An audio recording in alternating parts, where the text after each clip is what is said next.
It gives me a lot of pleasure to welcome and introduce Neil Patterson Jr. Neil sits on the Tuscarora Nation's Council of Chiefs and Clan Mothers, and also continues to work for the nation on environmental matters in an advisory capacity. Neil is currently working as the Assistant Director for the Center of Native Peoples and the Environment at the State University of New York's School of Environmental Science and Forestry in Syracuse, New York. Neil is here to share a tribal perspective on the Great Lakes, and I won't speak for you all, but I always find these perspectives incredibly helpful. It makes us see things and view things in a very different light than in my day-to-day work. So Neil, please come on up to the stage, and thank you very much for sharing your perspective with all of us.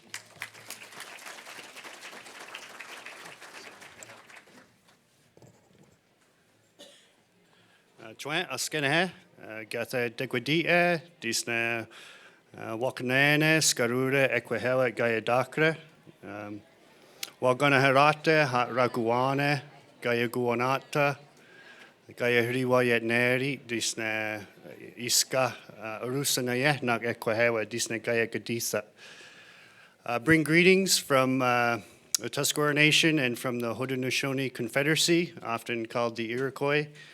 And especially greetings to our leadership, our chiefs, our clan mothers, our faith keepers, and those of you with titles in the audience listening. I also bring greetings to people without titles, and also the young babies still on the cradle board, as we say in our opening address. And in our way, when people gather, it is a momentous occasion. It is what we talk about is that it's actually amazing that all people from different parts of the Great Lakes came together at this one moment. And we often engage in a protocol many of you have heard of called the Thanksgiving Address. The Gunyakahaga people call it Ohenta Galiwadekwa, or the words that come before all else. And this is a protocol among our people that is really speaking to creation, as you see on the slides behind me here. And the way in which we believe human life started on the back of a giant snapping turtle. And the way in which we believe that our Mother Earth supports our feet, and the small plants, especially the wild strawberry that comes up, is the first berry to come up, and we give honor and greetings in our language. And in fact, in Tuscarora, like all of the other Iroquois languages, and likely many of the other Anishinaabe languages across the Great Lakes, and the Métis and the Cree, and all the people who call this our home, the word for honor and greet is the same word as thanking or thanksgiving. And as I was reflecting on what to say, because it was sort of a last-minute deal to get up here and talk, I realized that, the agreement that has brought people together is really about this historic Great Lakes Water Quality Agreement. And I was born in 1974, so I was about 2 years old when I was brought into the Great Lakes region by my family. And so 2 years had passed already in addressing some of the dire environmental problems that the Great Lakes faced, especially where I grew up on the Niagara River, an area of concern, home to the most famous Superfund site in the United States, the Love Canal. And so we have these dark times in our history. And this is actually a photograph taken by an astronaut from Western New York, Jim Polachek.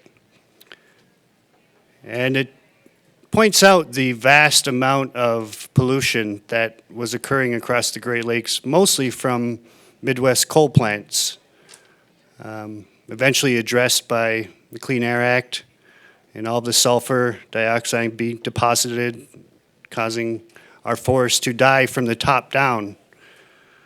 And that's an old Haudenosaunee prophecy, actually, that was given to us well over 100 years ago, that our trees will die from the top down and that we will not be able to drink the water. And interestingly enough, that the strawberry plants will no longer produce strawberries and viable seeds. But it was also told to us that it's our responsibility not to let it happen in our generation, not to be scared of what's coming, but to think about the coming generations and how to respond with them in our mind. And that is a central protocol of our Thanksgiving address in Haudenosaunee territory, is to put our minds together as one. We say, Una jekwati gehrot.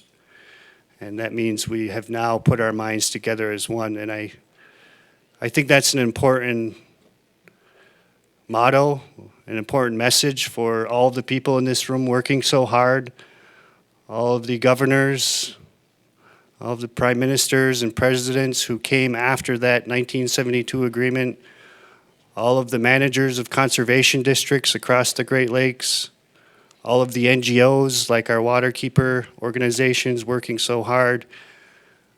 I think we all are of one mind when it comes to this very important work. So I wasn't around for a lot of the dark times that's kind of represented in this photo here. Many of you a little bit older can remember events like the Cuyahoga River, bans on swimming, bans on fishing, impacted my own community growing up. There was a complete ban on eating any fish from the lower Niagara River for a long time.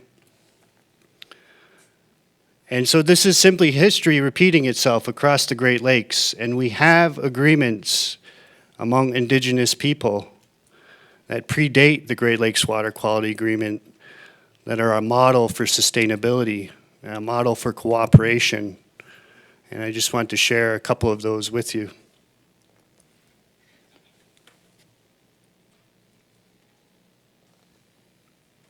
The first happened on the shores of a very now famous Superfund site, Onondaga Lake in upstate New York. And this is an old drawing by a Tuscarora man of two individuals, the peacemaker who sailed across Lake Ontario in a stone canoe from the Bay of Quinte and teamed up with Iowenta to convince Tadadaho, our very first chief, to lay down his weapons, to leave behind his warlike ways. And this is often attributed the phrase, bury the hatchet, to this particular story. And this great peace that ensued was one of political peace, uniting our clans among the people. But more importantly, it was this particular wampum, which I think predates and may, in my opinion, serve as a precursor to the Great Lakes Water Quality Agreement, and it's called the Dish with One Spoon.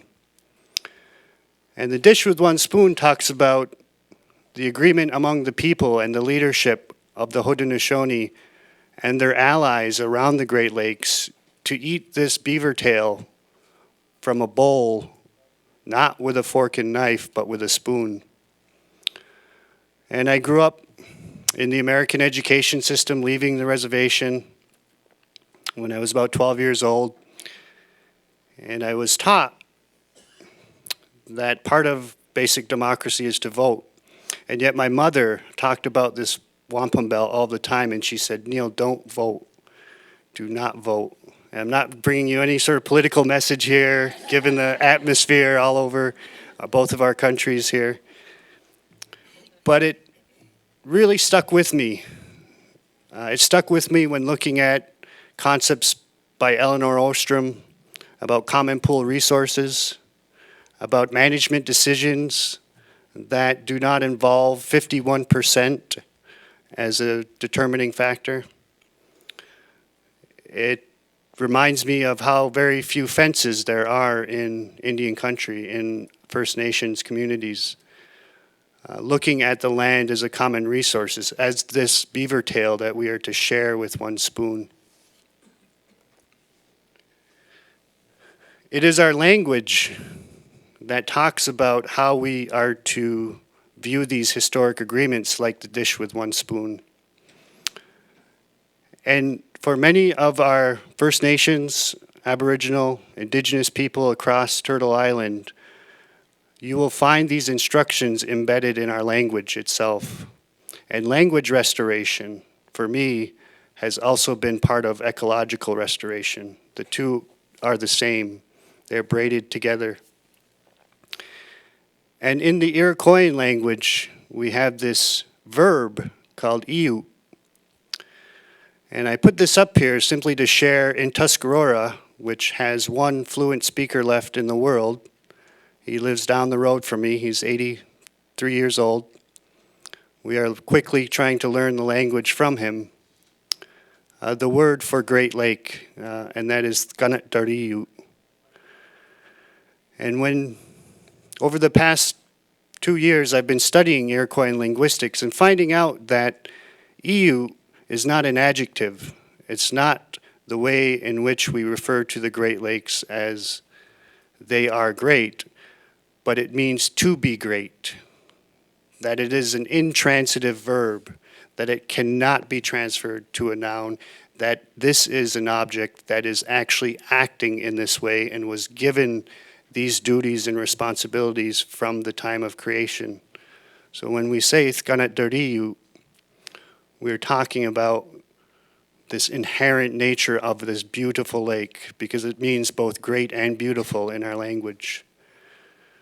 It was also the name of a man who came to us in the 19th century, who lived on the Buffalo River, another area of concern in the United States. And his English name became Handsome Lake.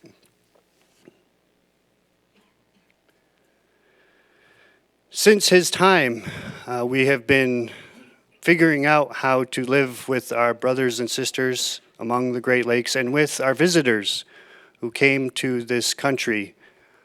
And in Haudenosaunee territory, one of the first things that we did across the lower Great Lakes is to create an agreement, much like the dish with one spoon,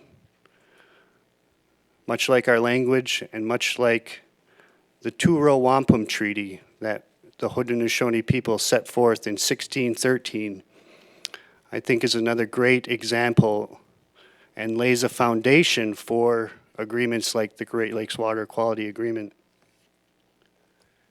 And so when I think back to this event that happened 2 years before my time, and I think back to my father's and grandfather's words about these two individuals, and I think back to what happened on Onondaga Lake, where the peacemaker convinced one of the most warlike figures in our territory to become the first spiritual leader of the Confederacy.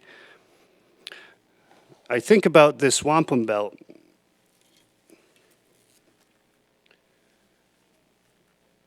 It's called the Two-Row Wampum Belt.